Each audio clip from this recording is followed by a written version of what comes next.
நானும் சிவகுமார் சாரும் ஒரே சேர்ல உட்காந்துருக்க மாதிரி நான் ஃபீல் பண்றேன். இந்த அரங்கத்துல மற்ற எல்லாரை விட மிக மகிழ்ச்சியான ஒரு உள்ள இங்க உட்காந்துருக்கணும், அது சிவகுமார் சார் தான் அப்படின்னு நீங்க நினைச்சிட்டு இருப்பீங்க.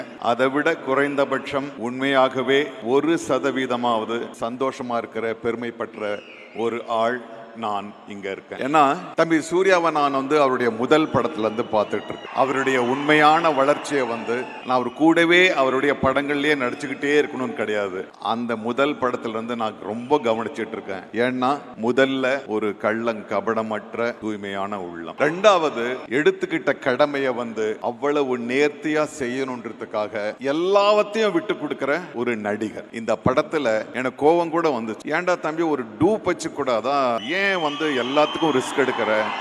இல்ல சார், நான் முதல்ல அது நான் பண்ணிடணும், என்னால பண்ண முடியலன்ற பட்சத்துல அப்ப கூட நான் 2-3 தடவை நான் முயற்சி பண்ணுவேன். நான் தான் சார் பண்ணணும், ஏன்னா நான் அந்த படத்தை பார்க்கும்போது ஐயோ நான் இல்லையே இதுன்னு எனக்கு தோணக்கூடாது அப்படின்ற வருது. இந்த படம் நடக்கும்போது இங்க அடிபட்டு தலையில அடி, மிக மிக கால் கை நெஞ்சில் அடிப்படலாம் எல்லாம் பண்ணான். ஆனா ரொம்ப அப்பவும் ரொம்ப குறுகிய ஒரு காலகட்டத்தையே எடுத்துக்கிட்டு திரும்பவும் ஷூட்டிங்க்கு வந்தார். தம்பி, I advise you, we need you forever, so be safe. இனிமே நீ உங்க குடும்பத்துக்கு சொந்தம் இல்ல, நீ எப்போ நல்ல நடிகனா பேர் எடுத்தியோ எங்களுக்கெல்லாம் சொந்தம். ஓகே.